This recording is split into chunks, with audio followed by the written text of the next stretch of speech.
the stones thrown at me. And I have a big page online, right? So the first hate video I got was in 2017, went viral.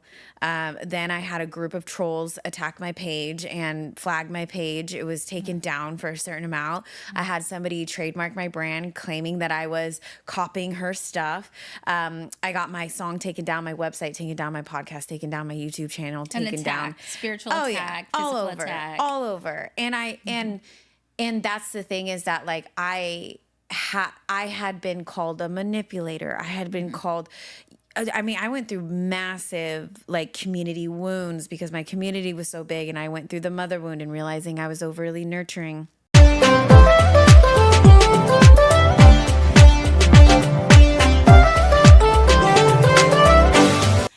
Hi, everyone, and welcome back to another episode of Living Room Wisdom, where your story is your glory.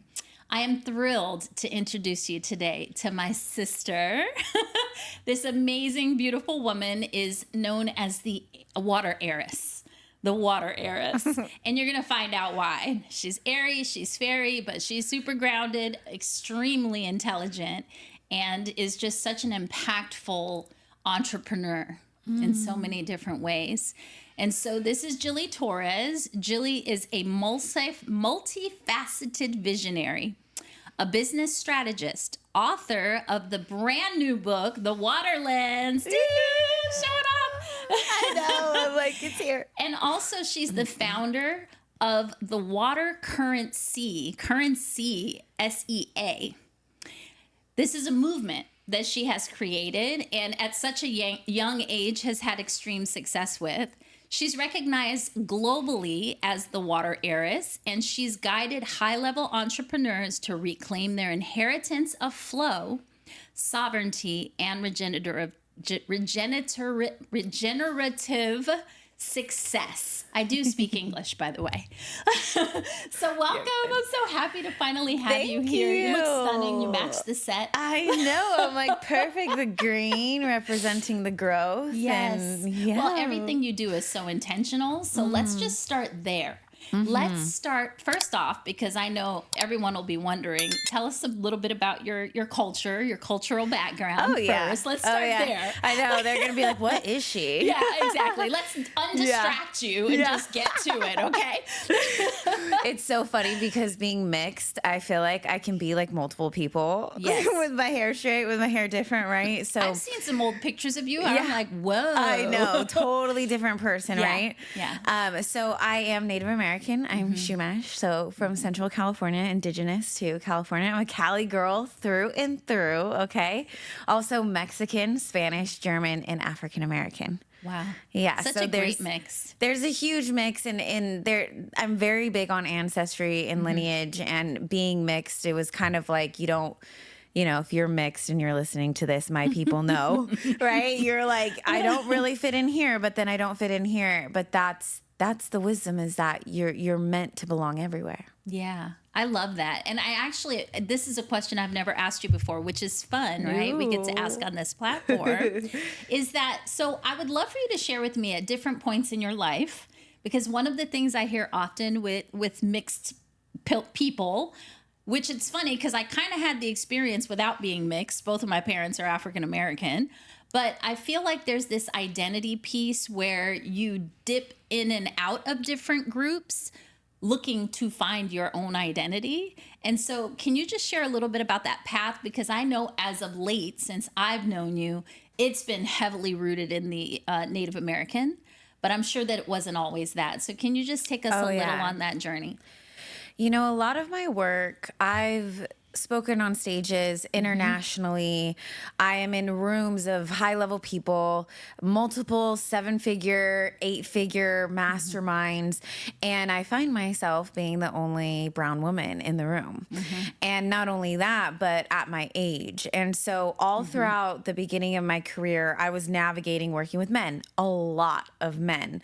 And being in the presentation industry and speaking on stage, right, I really didn't have any idea that wearing your hair curly was such a big like thing. Big deal, yeah. And I straightened my hair for 15 years. Okay. When I was younger, I definitely bounced around everywhere. Yeah. I have siblings that are lighter than me. So, I have siblings that are darker than me. So it's just kind of like never fit in anywhere. But around 25, I started to really feel like I am not me. I'm trying to be somebody else. I don't want to be too exotic around my white friends in Newport Beach because I'm like out of the club and I'm like, I don't want to be too much. But like, I started twerking. We're getting wet in here. We're going to end up getting wet. I can feel it. Of course we are. I can feel it. And I felt like that domestication, don't be too loud. And around 25 is when I was like, I'm going to stop straightening my hair. And this kind of weaves in with the water path because I'm very natural, holistic. Shout out to my people out there that are also on that path. I stopped straightening my hair.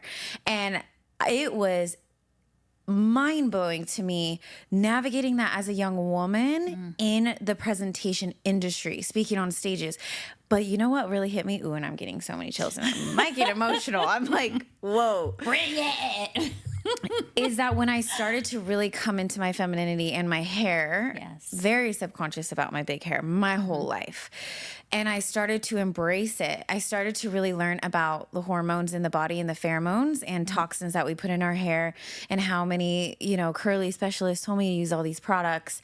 And I'm like, no, I'm going to stop washing my hair. I'm only going to use mineral water. You might have noticed I love water and I'm going to be talking about water a lot. And I just full on embraced it. And the amount of women, mixed women from all over the world, not even just brown. I mean, Filipino, the Japanese. After I would get off stage, the impact that had on them.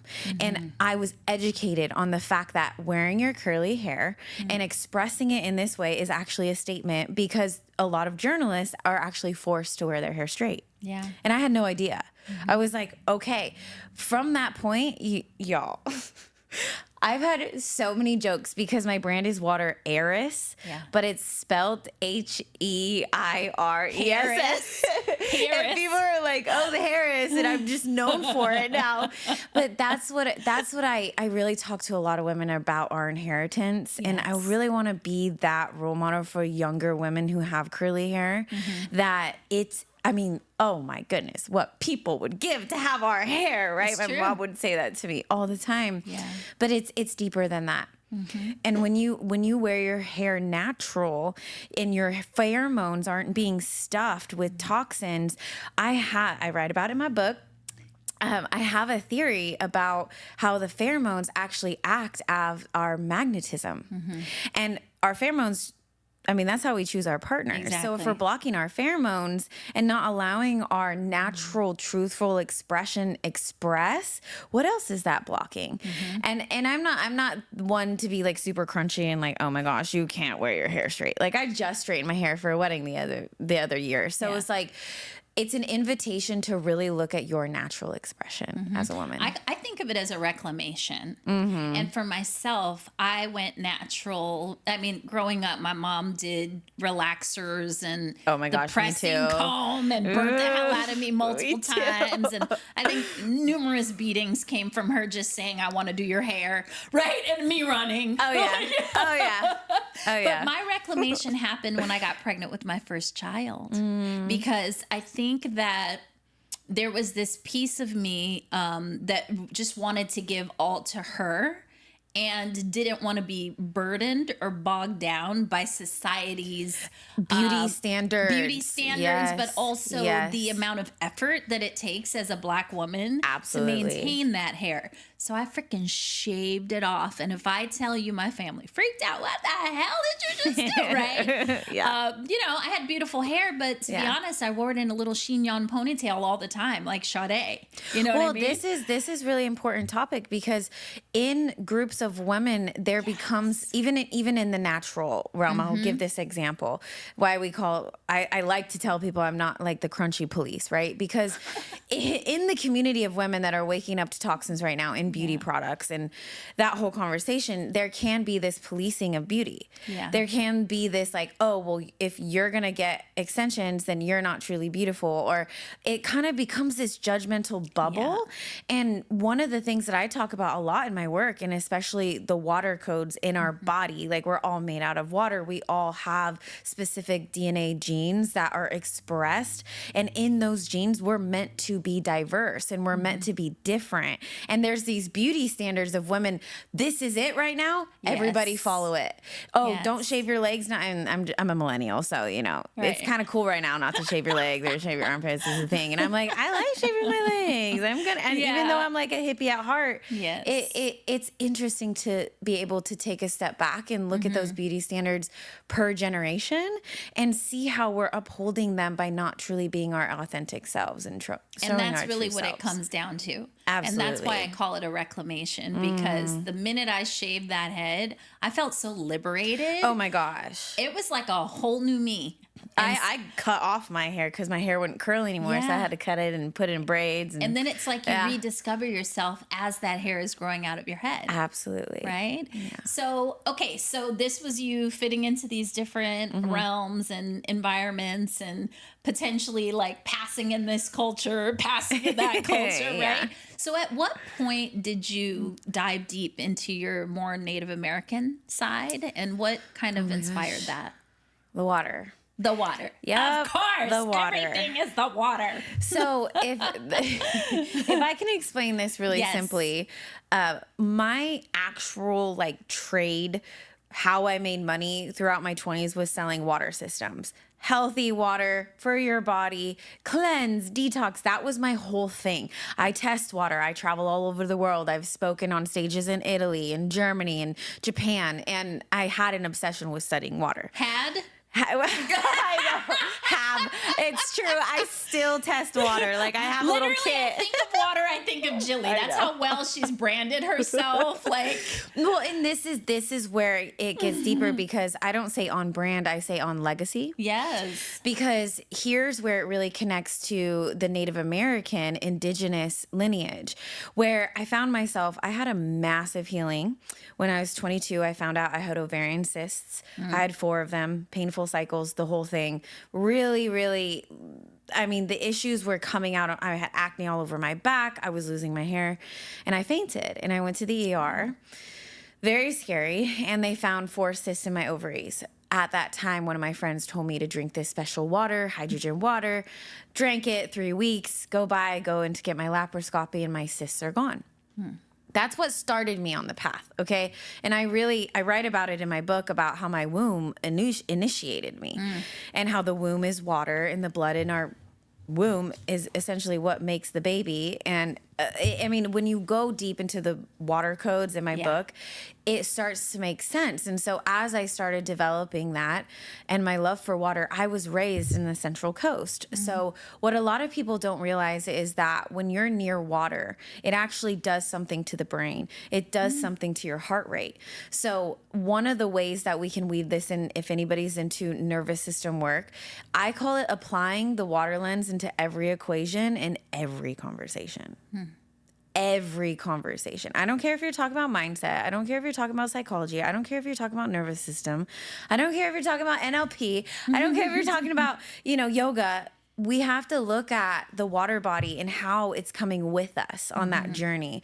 And throughout my journey of being an entrepreneur, I was like, okay, I'm having some scarcity right now. I'm hitting this deep depth of dehydration, and what are these scarcity wounds? And I found myself going so deep into my lineage, uncovering this deep codependency. And one of the things that when you study water and you're drinking stagnant water, the water molecules actually get stuck together. Living water, if it has a voltage in it, if it has hydrogen in it, it's alive, it's full of minerals, the water molecules actually break apart and come together. That's interdependent. So as I'm learning about water, I'm actually applying all the water analogies to my life, and I'm being shown all my dehydration. Yes. All of it. All of the thirst. All of my attachments came to the forefront, and I was like, oh my gosh. In my lineage, my mitochondrial DNA, the mother's side, the amount of control And this is where we really connected. Because I was like, the amount of attachments and control behind the scenes of so many women's lives, trying to control situations, holding on too tight, over giving, that's all dehydrating us. So through the water lens is actually electron stealing. It actually steals electrons in your body and makes you dehydrated, like actually in your nervous system. So there I am uncovering all of this. And I'm like, where did I learn this from? Where did this happen?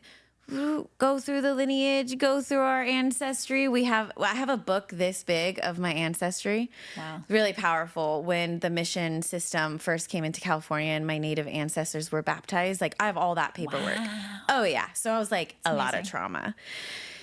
And I realized, wait, my ancestors, I'm right here. How can I learn more about them? The tribes are all around me where I grew up. I don't have any direct connection to the reservations. I didn't grow up on a reservation, but the depth of the water path.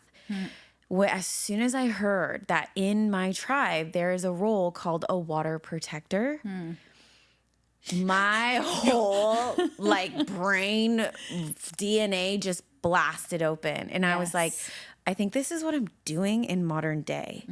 I'm pretty sure I'm supposed to work with water deeper than just doing these, and I love providing water systems for people, but this is when it got taken so much deeper into, let me get reconnected with my culture. Let me get reconnected to what are the ways, right? I'm not just going to culturally appropriate it, even though I am, but I'm not full. So I have to apply myself to learn these ways of the water as women. And I mean, it's deep. It is women deep. From all over the world, and I'm getting chills, and many different cultures have worked with the water. And I feel that is now coming up again, and it can be applied into modern day. So one example I give my clients, I also am a entrepreneurship coach, and I call it hydrated entrepreneurship. Yes. Don't be thirsty, okay?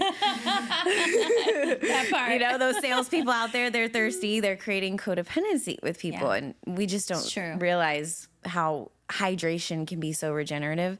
Well, one of the ways is I always ask people, have you heard of the adaptability quotient? Do you know what that is? I've heard of it, but I don't know deep dive, no. Oh, so the adaptability quotient is how well you can adapt. Okay. What do we learn from water? Adapt, flow. And so when you go deeper into adapting, what holds most entrepreneurs back? So I was the first woman in my family to go to college. Can't brag though, college dropout. I can't brag. I can't. You said the first woman to go, not to graduate. And I own that because I'm not a school person. I'm very right brain, very creative. Well, one of the things that you will find on my path and on many of my clients' path, the first year I hit six figures in my business, I hit the ceiling. I hit the threshold. And that threshold was the problems that were arising were knocking me down. So there's a quote that I love that you can tell the size of a person by the size of the problem that knocks them down. And so I found that I wasn't resilient. I wasn't being able to be conflict resolutionary. So I was like, okay, let me be like water. Let me adapt. Let me flow. And then I hit 7 figures. Yes. And that's when everything just started blasting off. And I said, most people are missing flow. Yeah. Most women are missing flow. And I remember we were at an event together and the woman speaking on stage was like, when's the last time you saw a relaxed woman? And that just broke my heart because I built my entire business through embracing flow and challenging myself to actually look at where I was controlling and dehydrating myself.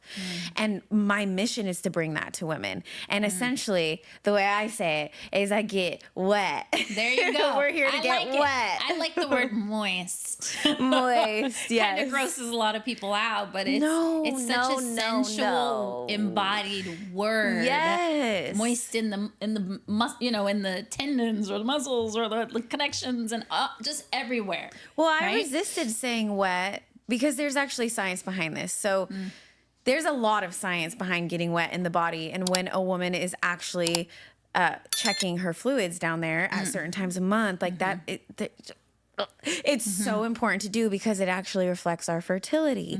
And if you probably have had experiences as a woman with your own cycle and like where the dehydration can come up in the aging process and menopause, and the conversation needs to not have shame around it. Agree. Because when a woman is in her creativity, she is wet. Literally, she's fertile. And in the brain, we actually secrete different fluids as well when we're in creativity. Yeah, that's why it's so important, I believe, to embrace flow, to be able to find our flow. And especially for those of us who are high achieving, who are, goal oriented, who are handling all of the invisible workload that we get to handle on a daily basis. Where do we find that space to drop back in and to get back in flow? And one of the things I love about you, Jilly, is that you don't do anything superficial.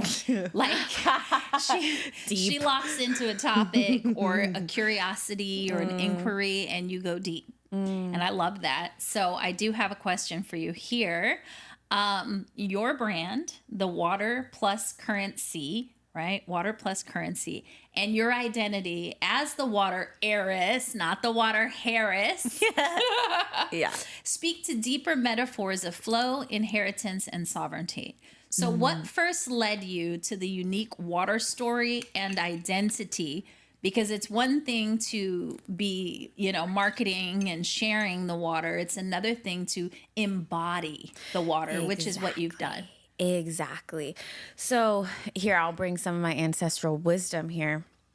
That the ocean is our grandmother. When we go to the ocean, she holds us. When you're in the water, your nervous system is basically used to being compacted from gravity. When you go in the water, this is why we have deprivation tanks, which I highly recommend. Yes. Your nervous system can then relax and the water is holding you. I obsessed over something called Watsu. I love Watsu. Oh my gosh. Yes. I have chills again. Yeah. The first time I had it was in Japan. Okay. Recently had it earlier this year as well, and I learned it myself so that I can apply that at my retreats and my events. Well, in that, when somebody goes into the water and they relax their nervous system, I started to actually feel where I was being held in the water. And when I applied that to my actual daily life, so one of the things that can help you if you're listening to this and you're like, I need more flow in my life. Like, I'm a high achieving woman. I might be dehydrated, okay? I'm just being honest. You got to be honest with yourself about it. One of the ways that really implemented into my nervous system was, yes, as I get bigger and bigger and I come into multi-millions, I'm learning how to hold bigger and bigger emotions, bigger and bigger things. That's the whole game, right? You just learn to hold more and more. And a lot of people in the nervous system realm talk about this, how to hold more, how to learn how to hold yourself during big emotions. But what if it's not about holding more and it's about allowing yourself to be held? I like that. And the water holds you. Yeah.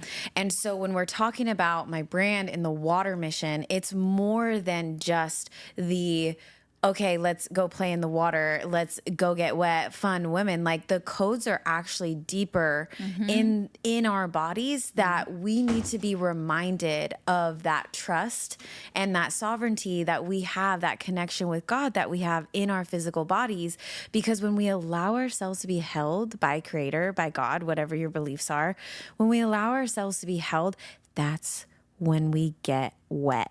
Yes. I love that. Same And with the ocean is intimacy. a beautiful place to do it. Float tanks are also a great way to have that experience, right? Oh, yeah. And so you talk about water as a revolutionary way to reclaim our health, wealth, and sovereignty. So how did that idea land in your life, and what was the wake-up moment? Was there a wake-up moment, or was this just like a incremental awakening? Well, I mean, I think it was proof of concept. It was all curiosity, and truly, they call me the unicorn. You know, I'm in network marketing. They'd be like, Jilly's just out there. She's just deep. And I'm just like, whatever. You over there with your suit and ties. It's fine. But one of the things that I just like really had an awakening to was the fact that there are so many people that are not truly in their bodies. And how often the generation before us were just hustle, hustle, hustle and burn out and then get sick. And for me, I'm very sensitive, right? So if I'm too dehydrated and too hustling, my body will literally do something. The breakout will happen, the cramps will happen, whatever it is. Yeah. And so on this journey, I started to explore my health with the water and started connecting, okay, well, with my clients, and I can't claim that, right, the water cures anything. If you're interested in learning more about hydrogen water, just reach out to me. I'll share with you. I have private containers that I host about it. Because what I started realizing is that we need to bring our water bodies with us in every single thing that we do. And so when you see society right now kind of evolving into this, you know, authenticity is a very big topic. And especially with women, it's like, it's time for us to like fully be or fully express. Like, how liberating is it to allow that to flow through you? And when you're not just talking about truth, because I feel, you know, my generation's like, you know, speak the truth. Yes. Speak your truth. It's like, no, be the truth. Be a stand for it. Model it. Yes, model it. Be it. That's when I really started to face the deepest chains in my lineage around being called a witch, you know, being burned at the stake, the stones thrown at me, and I have a big page online, right? So the first hate video I got was in 2017, went viral. Then I had a group of trolls attack my page and flag my page. It was taken down for a certain amount. I had somebody trademark my brand claiming that I was copying her stuff. I got my song taken down, my website taken down, my podcast taken down, my YouTube channel taken down. Spiritual attack, physical attack. All over. And and that's the thing, is that like I had been called a manipulator. I had been called, I mean, I went through massive like community wounds because my community was so big, and I went through the mother wound and realizing I was overly nurturing, and I had to pull back and set the boundaries and not letting people have access to me. But again, the water lens throughout that whole process, like I wouldn't be here if it wasn't for really understanding dehydration and hydration. Yeah. And when I'm overgiving, I'm dehydrating myself. And truly, when we're overgiving as women, we're actually dehydrating our children. Yes. Like we're taking other people's power from them when we're doing that. And throughout that journey, I mean, water is the original mirror. You know, when we look in the water, in order to see your reflection, you have to calm down the water. Yeah. You know, you have to be able to still the water to see yourself. And throughout that journey for me, I saw those qualities that people were saying. I saw the things that they were saying. I saw how I was unconsciously taking power. And this is what people don't talk about in leadership, especially in women. Yeah. Because in order, you got to do that shadow work on yourself. You don't want to turn into another, you know, woman that's capitalizing off of everybody else, and we're just perpetuating the same freaking structure that was there before us. We have to be able to bucking against. Exactly. Like that patriarchal structure, the way that we perpetuate it in our own lives, like, man, it's been confronting. But again, the water path and flow state, having that be the center of my work has shown me, okay, you're getting rigid again. Okay. You're controlling again. Okay. You've got to check yourself. And it's been such a blessing for me. Accountability system. And so many of my clients. And I truly, that all goes back to that ancestral lineage. Yeah. I love how it all weaves together so beautifully. I think it just is testament to the fact that we come here with a purpose. And whether we know that purpose or not, we somehow find our way onto that path. Absolutely. Right? And hopefully before we leave this earth, we fulfill our purpose in some way. And your purpose could be something that's seemingly small, but very impactful to a lot of other people. Or it could be something big where you're hitting stages and writing books and doing all of these amazing things. But I think as we start to round out here, I think that the name of your book is so perfectly titled. And everything in it, right? So it's almost like you've lived this framework probably more unconsciously, but then it all came together. Yes. I didn't think of it. And it poured into the book. So just tell us a little. I know. Well, we're here. We're here. Yeah. But I'd love to just have you share a little bit about the book, because it recently was birthed, and it was quite the labor of love. And so give us a little snippet of that, and then tell us where they can buy the book as well. Absolutely. So a lot of the water lens, the reason why we call it the water lens is because you're seeing through a lens and you're applying hydration into every equation.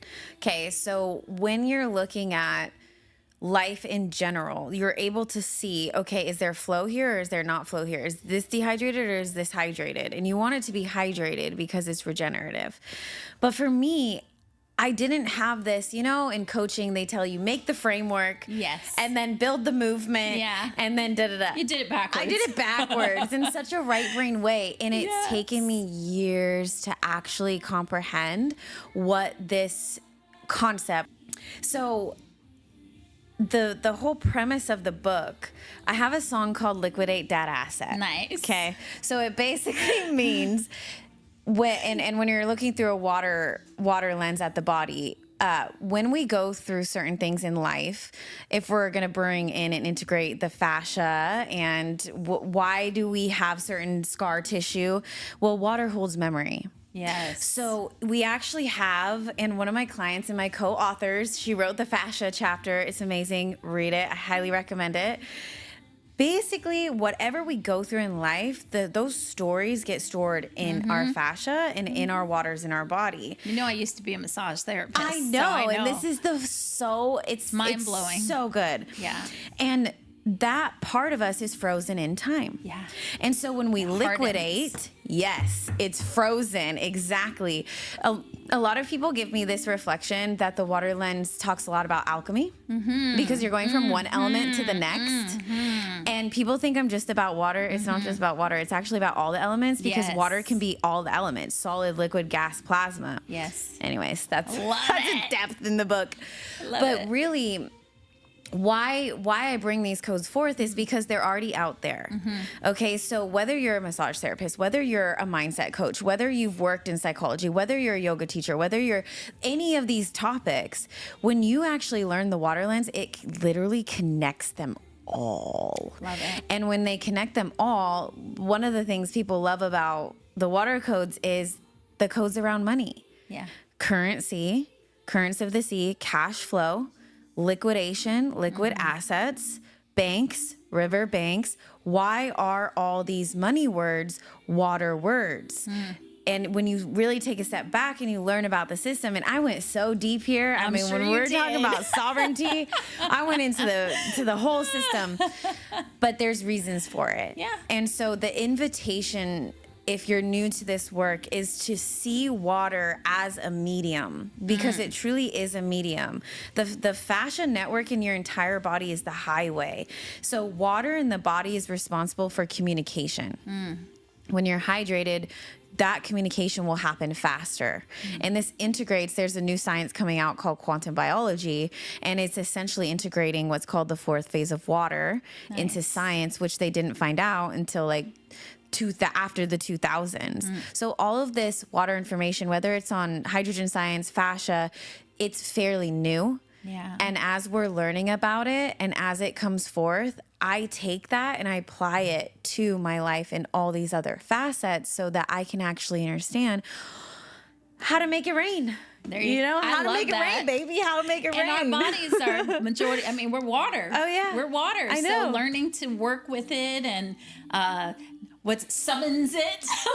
I have these visions of summons. And you are such a water person. When we connected, I'm like, Miss Scorpio over here, loving the ocean. You're like, let's go to the ocean. I'm like, you are a water woman. Yes. I wouldn't be surprised if it's in your lineage. When you were, there is definitely Native American, but I don't mention it much because I don't know as much about it. And like you said, I don't want to appropriate or anything like that. Yes. But when you were speaking about the ocean and what it does to your nervous system. And I'm like, yes, that's it. That was why I had to move to San Diego as well from Las Vegas, where I was dehydrated. Oh, that's good. Yes, and It's that is very why I dehydrated. do not thrive in that environment, and why I really don't love going back. I love people and the experiences and the memories, but I feel drained in my energy there, whereas I feel invigorated and alive and charged up and vibrant by water. And you So should it makes so never much sense. you should never build a city where there's no water. Yeah, well,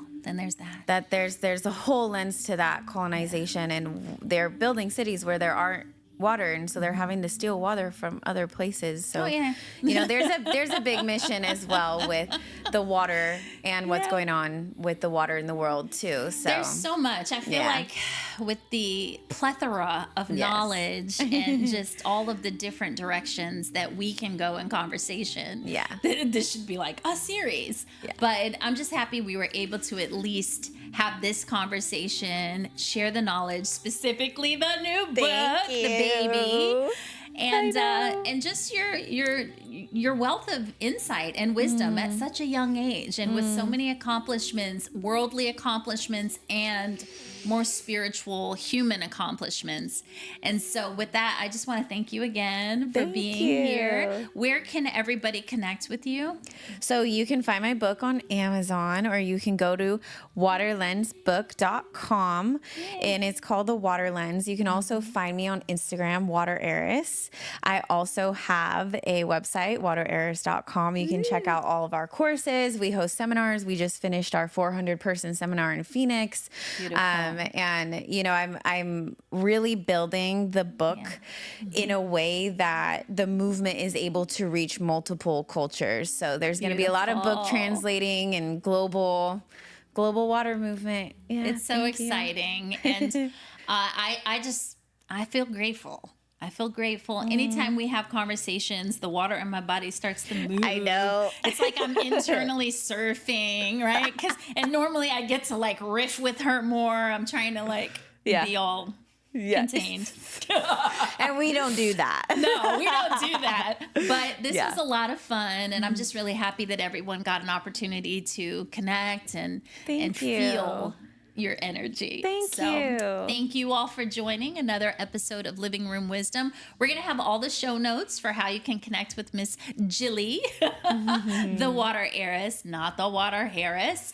And and we'll see you next time right here on Living Room Wisdom, where your story is your glory. If you got some value from this episode, which I know you did, hopefully you took some notes, go ahead and subscribe, review, share the episode, and also a beautiful invitation to join us in the Sovereign CEOs Collective, Sovereign CEO Collective.